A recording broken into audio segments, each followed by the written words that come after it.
कैसे हो सब लोग। बहुत दिनों के बाद मैं वीडियो डाल रहा हूँ। लगभग आई थिंक 3-4 महीने हो गए मैंने अपनी पिछली वीडियो डाली थी।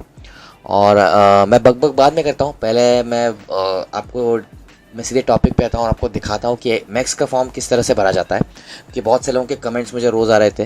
तो ये फॉर्म आप डाउनलोड कर सकते हैं ऑनलाइन, और मैं लिंक दिखा रहा हूँ डिस्क्रिप्शन में, तो आप वहाँ से आप एक्सेस कीजिए। सबसे पहले फॉर्म इंग्लिश में और जापानीज़ में दोनों में लिखा है। आपको जिनको इंग्लिश समझ में तकलीफ आती है वो मेरी हिंदी की एक्सप्लेनेशन सुनिए और आप भर दीजिए फॉर्म। तो सबसे पहले आपको इंस्ट्रक्शंस पढ़ने हैं। ब्लॉक लेटर्स में लिखना है, को स्पेसिंग दिखानी है लेटर्स में। ऐसे ब्लॉक लेटर्स और कैपिटल लेटर्स में फ़र्क होता है, तो स्पेसिंग आप ठीक से रखिए ताकि उनको समझ आए कि आपने किस लिखी हैंड राइटिंग में लिखी है, वरना उनको आपकी इंग्लिश उनको संस्कृत दिखाई देगी। तो ऐसे मत कीजिए।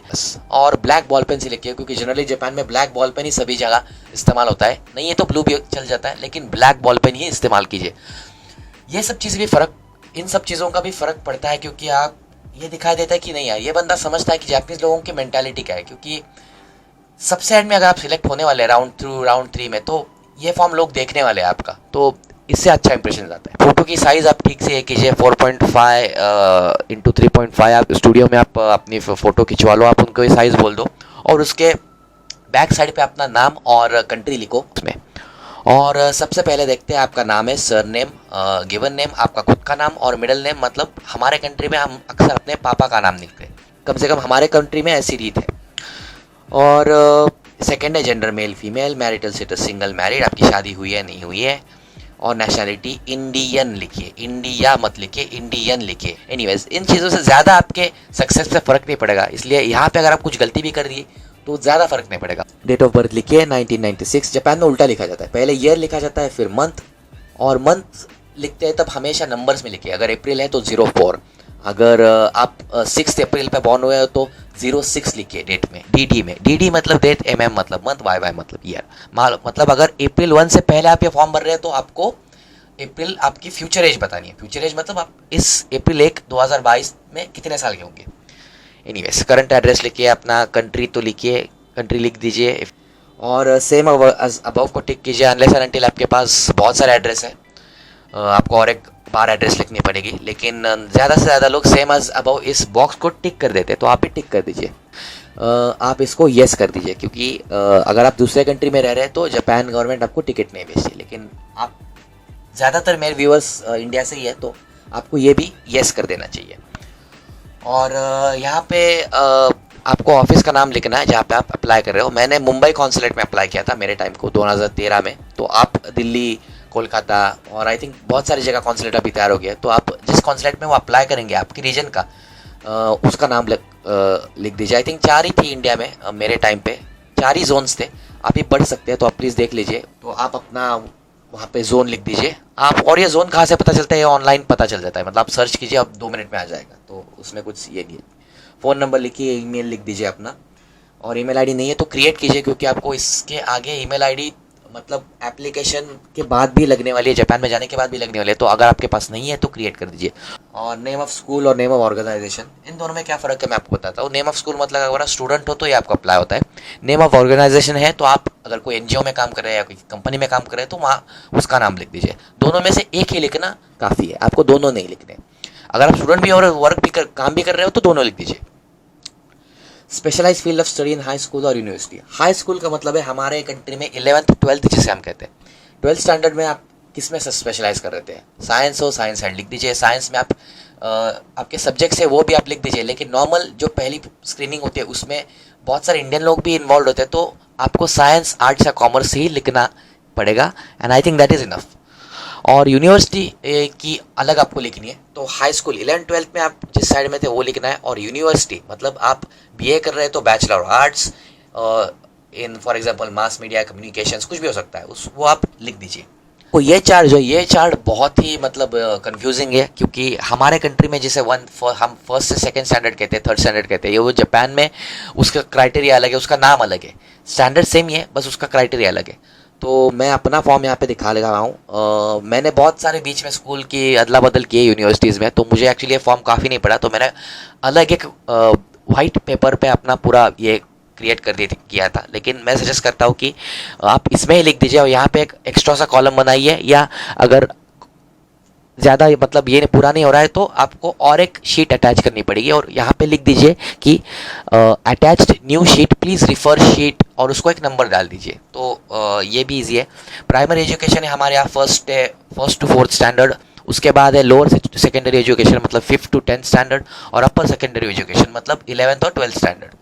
और उसको आपको फ्रॉम और टू लिखा है हमारे यहाँ। फ्रॉम और टू मतलब आप फर्स्ट स्टैंडर्ड में आपने एडमिशन कब ली थी? हमारे यहाँ एडमिशन होती है जून में, और आप पास आउट कब होते हैं? अप्रैल में, क्योंकि हमारे कंट्री में ये होता है जून में आपकी स्कूल ईयर स्टार्ट होती है, और अप्रैल में आप ये होते हो, मतलब आपकी ईयर खत्म होती है, और 2 महीने की ये होती है, छुट्टी होती है। और आपकी जो टोटल ईयर्स की पीरियड ऑफ स्कूलिंग अटेंडेड, इसमें आपको टोटल करना है। तो नॉर्मल लोगों का आएगा 16 से 18 के बीच में आपके आने चाहिए, इससे ज़्यादा भी जा सकती है, डिपेंड्स। अगर आप मास्टर्स रिसर्च पीएचडी के लिए अप्लाई कर रहे हो तो और ज़्यादा हो सकती है, डिपेंड्स। इसमें कोई ऐसा फिक्स क्राइटेरिया, लेकिन कम से कम आपकी 12th होनी चाहिए। इसका मतलब कम से कम लोगों की यहाँ पे 12 साल की स्कूलिंग होनी चाहिए।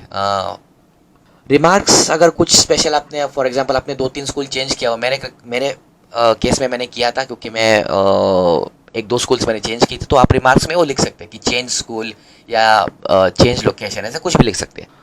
और नीचे भी उन्होंने एक्चुअली कॉलम दिया है थुक्कीजिको remarks, you may use the space if the space of our remarks column is insufficient. मतलब आपने जो राइट हैंड साइड के कॉलम में लिखा था, अगर आप पे जगह कम पड़ रही है तो आप यहाँ पे लिख सकते हैं। नंबर 11 देखते हैं। अगर आपको पहले मैक्स की स्कॉलरशिप मिल चुकी है तो आपको यस लिखना ही पड़ेगा, क्योंकि उनकी पॉलिसी है कि अगर आपको मैक्स एक बार मिल चुकी है तो आप 3 से 5 साल अप्लाई नहीं कर सकते। स्कॉलरशिप के ऊपर डिपेंड होता है, लेकिन आई थिंक 3 साल है, अगर मैं रॉन्ग नहीं हूँ तो।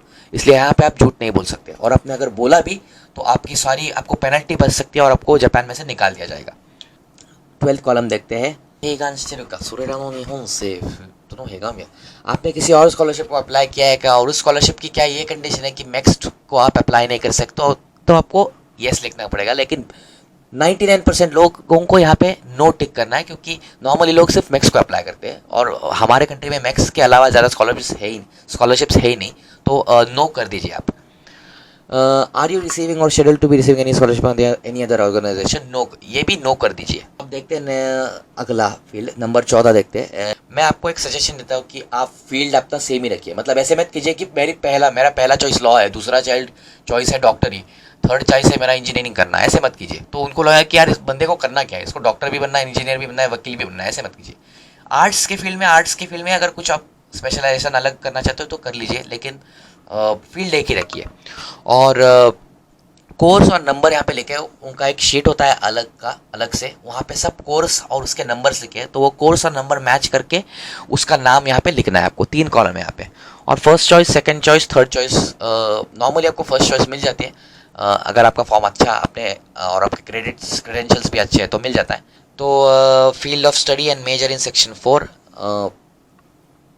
जो आपने लिखा है उसको आपको और डिटेल में लिखना है। मतलब अगर फॉर एग्जांपल अगर आपने आर्ट्स लिखा है और या सोशल साइंसेज लिखा है, तो सोशल साइंसेज में आपको क्या मेजर करना है, फॉर एग्जांपल इंटरनेशनल पॉलिटिक्स या इंटरनेशनल रिलेशंस, ऐसे आपको डिटेल में लिखना है यहाँ पे फर्स्ट, सेकंड और थर्ड चॉइस के बारे में।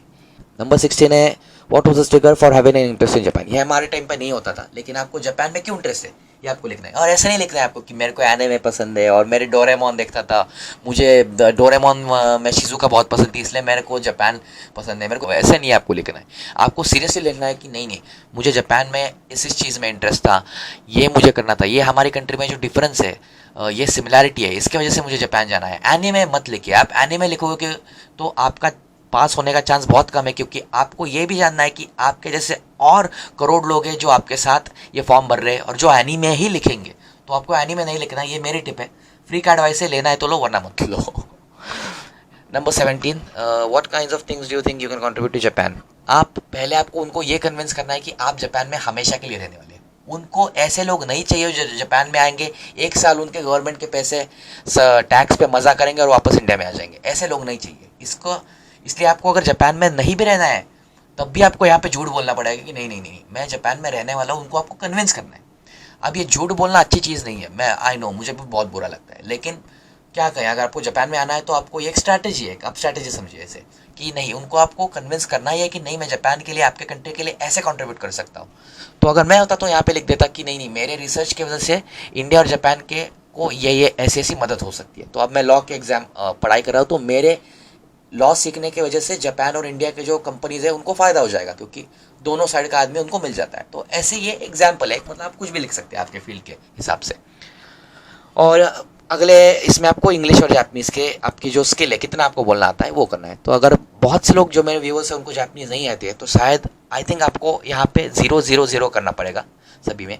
बहुत अच्छी आती है तो आप 3 लिख सकते हैं, क्योंकि 3 मतलब सबसे अच्छा, 0 मतलब आपको कुछ भी नहीं आता या पुअर, और 1 2 मतलब बीच में आपकी लेवल है, ईजी है। जापानीज़ लैंग्वेज क्वालिफिकेशन अगर आपके पास कुछ है तो आपकी लेवल लिख दीजिए N1 N2 जो भी है। इंग्लिश लैंग्वेज क्वालिफिकेशंस अगर आपके पास कुछ है तो लिख दीजिए टोफेल, IELTS आपकी अगर है तो स्कोर लिख दीजिए वहाँ पे। और कांटेक्ट पर्सन, किसी का एक इमरजेंसी एड्रेस दे दीजिए। अगर आप कुछ हो गया तो वो किसी को इन्फॉर्म करना पड़ता है, तो आपको यहाँ पे उनका नंबर देना पड़ेगा, तो ये भी ईजी है। और अगर आप जापान में पहले गए नंबर 22, तो आपको ये करना पड़ेगा, यहाँ पे दिखाना पड़ेगा, लिखना पड़ेगा कि आप कितने पीरियड के लिए जापान में गए थे, और एंड में आपको साइन करनी है कि मैंने जो भी ऊपर बोला है वो सब सच बोला है। So this is the form, और मैं अपना फॉर्म दिखा रहा हूँ यहाँ पे। मैंने भी आप पॉज करके देख लो बाद में आराम से, मैं बस 5-10 सेकेंड के लिए दिखाऊंगा। तो ये रहा मैक्स का फॉर्म, आप ऐसे भर सकते हैं। और मैंने खासकर हिंदी में एक्सप्लेनेशन दिया है, क्योंकि बहुत से लोग कहते हैं, बहुत से लोग ऐसे होते हैं कि जिनको इंग्लिश उतनी अच्छे से समझ में नहीं आती है, बोलना नहीं आता है। लेकिन मैंने ऐसा देखा कि ऐसे लोगों को जापानीज़ बहुत अच्छी आती है, इसलिए अगर आपको इंग्लिश नहीं आती है तो उसमें कुछ भी ये करने की बात नहीं है। मेरी इंग्लिश भी इतनी अच्छी नहीं है, ठीक ठाक है, मतलब बोल लेता हूँ मैं। लेकिन अगर आपकी इंग्लिश अच्छी नहीं है तो आपको बिल्कुल भी डरना नहीं है। इनफैक्ट इसका मतलब ये है कि आप और लैंग्वेजेस, दूसरी जो लैंग्वेजेस है वो अच्छी तरह से ऑब्जॉर्व कर सकते हैं, इसलिए बिल्कुल भी डरिए मत। निडर होकर फॉर्म भर दीजिए और जल्दी से जल्दी जापान में आ जाइए। तो आज की वीडियो मैं यहाँ पे ही ख़त्म कर देता हूँ। 15 मिनट की वीडियो हो गई है, अब क्या करूँ मैंने एक्चुअली ठान लिया था कि मैं वीडियो 5 मिनट में ख़त्म कर दूंगा, लेकिन ये डिटेल में बताना पड़ता है, वरना लोग बाद में पूछते हैं कि नहीं यार भाई ये बहुत फॉर्म भर के देना यार, मेरे को एक कॉल करनी है, तेरे को कॉल कर देना है, या मेरे को बहुत सारे लोग फ़ोन करते हैं।